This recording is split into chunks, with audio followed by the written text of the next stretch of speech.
Guys, I want to tell you about Mando. It's the whole body deodorant you can use anywhere. Mando was created by a doctor who saw how regular BO was getting misdiagnosed and mistreated. Clinically proven. Mando will keep you fresher longer than soap alone. Check this out. Mando Solid Stick is powered by mandelic acid, crushing odor before it even starts. They've got an aluminum-free spray as well for those hard-to-reach spots. And forget about parabens and baking soda. Mando is free of all that junk. You can choose from fresh scents like bourbon leather, cloverwood, Mount Fuji, or Pro Sport. Me, I'm a bourbon leather guy. I gotta tell you, it's bold and strong, just how I like it. If you're new to Mando, let me suggest, try the starter pack. You get a solid stick. It comes with a cream tube and 2 free products of your choice. Plus, when you use my code, you will get free shipping. When you check out, just use the code CHAEL. That'll get you $5 off, which is over 40% off, plus the free shipping I mentioned. So hit up shopmando, shopmando.com. Use code CHAEL and use Mando head to toe. Guys, Mando's got you covered, and frankly, so's Uncle Chael. Poor Leon.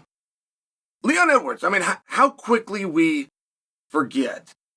And part of Leon's rise to success wasn't just beating people. It wasn't that he had 8 fights, or was it even 9 without a loss. It was that you guys noticed. You guys really defended Leon. You really spoke up when he was ranked number 3 in the world. And at one point was asked to take on this young lion who's 24 years old and completely undefeated, who isn't ranked at all, named Chimaev. And Leon was selected for this role, we as a community at least believed, as a way of getting this young Chimaev a ranking. Somebody was going to have to jump on that grenade. And many of you didn't think it should be Leon. You thought for his efforts and his hard work, understanding he very well could lose that fight, but that he shouldn't be the one that has to go out and risk it. I just remember this clearly. You guys spoke up. That fight ends up getting signed, but you guys demanded, in exchange for Leon fighting this 24-year-old undefeated non-ranked Chimaev, that if he wins, he gets a title shot. You guys started that whole thing, and you got your way. And Leon goes on. That fight ends up not happening, but Leon keeps on going. He goes all the way to a world championship. He's main eventing pay-per-views. His press conferences start getting more attention. Like all of the things that Leon didn't do. For example, speak up. Be a squeaky wheel. Be a good soundbite. All of those things you started to love him for.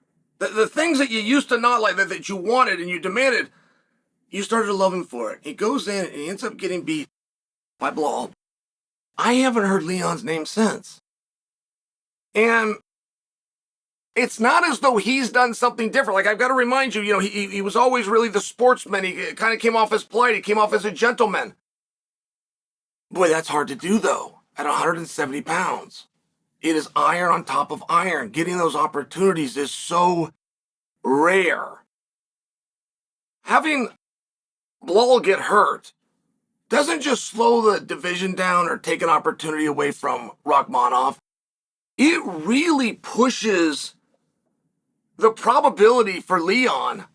I mean, it pushes it out exponentially.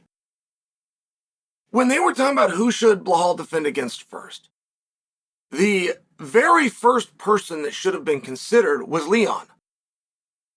If Leon was a champion, and rightfully so, if he truly was number 1 and he gets beat, he should fall to number 1 contender. He should fall to a contender for his own championship. Now, most times that does happen. If you can have any kind of controversy, if it's just a wonderful and pleasing fight to watch, a lot of times you will go into that immediate rematch. It's rare. I'm only suggesting for you that conversation never even happened. I myself was advocating for Kamaru Usman. I mean, just to put myself in the middle, I was advocating for Kamaru Usman. I never even considered Leon. And you do then have a question of, well, what would Leon have to do? What would Leon have to do to get back? 1 win, 2 wins? Should he change the weight class right now because there's no opportunity to get back? Does he have to wait it out? Are we not going to do Blahal versus Leon for whatever reason? But we've already decided we're not going to rematch that. The numbers, the politics behind it, something doesn't support that. Tell us now. And, all right, we're going to bring in most likely the hardest guy for Blahal to deal with, Rakhmonov. If Rakhmonov gets over on Blahal, but Rakhmonov is going to need an opponent, does that up the chances of Leon? And here we are today, got a bit of a logjam at 170. We've got Rakhmonov, who has been declared next in line, but that match falls through. So now we insert Ian Gary. Not for an interim championship. Right? It's for a clear-cut number one contender, of which Rakhmonov already was. So Rakhmonov doesn't have a lot to gain, but you still got to get to the fight. You got to get to the fight of Rakhmonov and Gary, which is becoming very sought after. And then on the backside of that, you got to figure out what you're going to do, when you're going to do it. And when you're going to do it has a lot of things to do with the health of Blahal. I'm only sharing with you, like, as I continue the conversation of 170 pounds, I start going on and on. We got this huge fight coming up. People are really looking forward to. But, right, I'm talking about Colby's fight. Talking about Colby going in with Buckley. What are the implications? What all does that mean? If Ian Gary does stub his toe against Rakhmonov, as the odds makers are predicting, how far does he fall, if at all?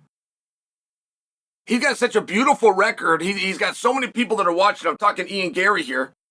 And he's young. How far does he fall? And that all is a juxtaposition against Leon. I mean, I've always thought a great fight to make just because of the story, but it was Ian Gary versus Leon.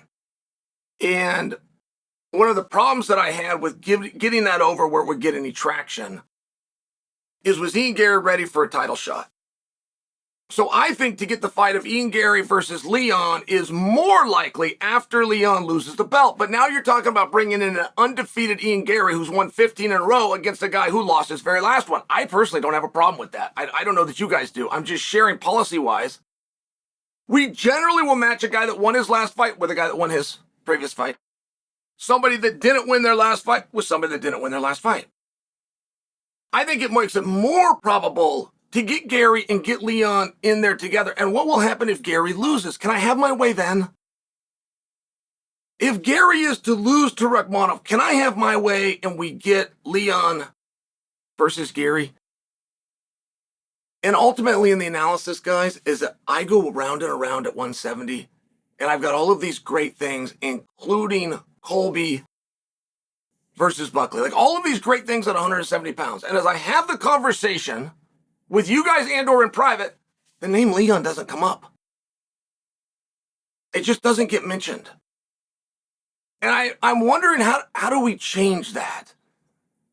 Is there some common ground that we can at least agree on, such as whatever Leon does next does deserve to be big?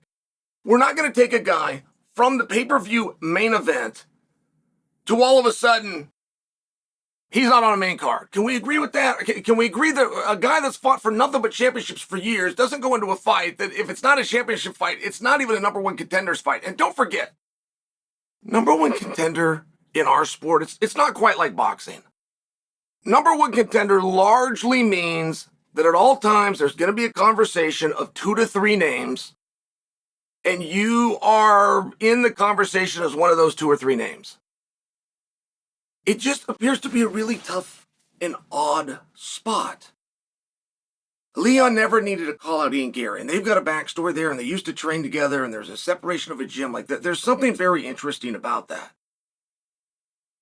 And you can't tell me that that storyline isn't interesting, considering it's the very storyline that Ian Gary's going into in his next fight. He and Rakhmonov used to train together. There was a split. It's the exact same story.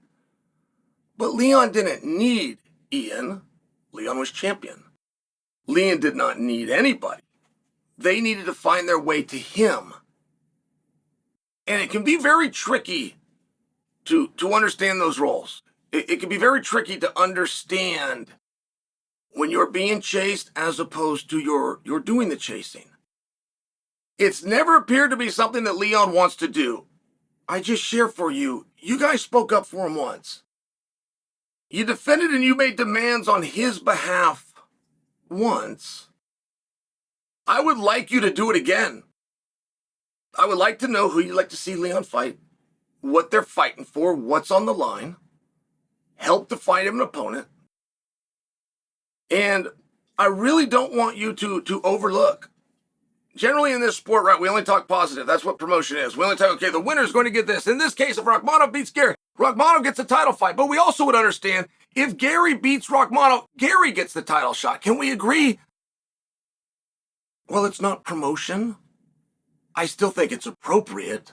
The loser of Gary versus Rakhmonov, whoever that is, but the loser faces Leon. Are you with me?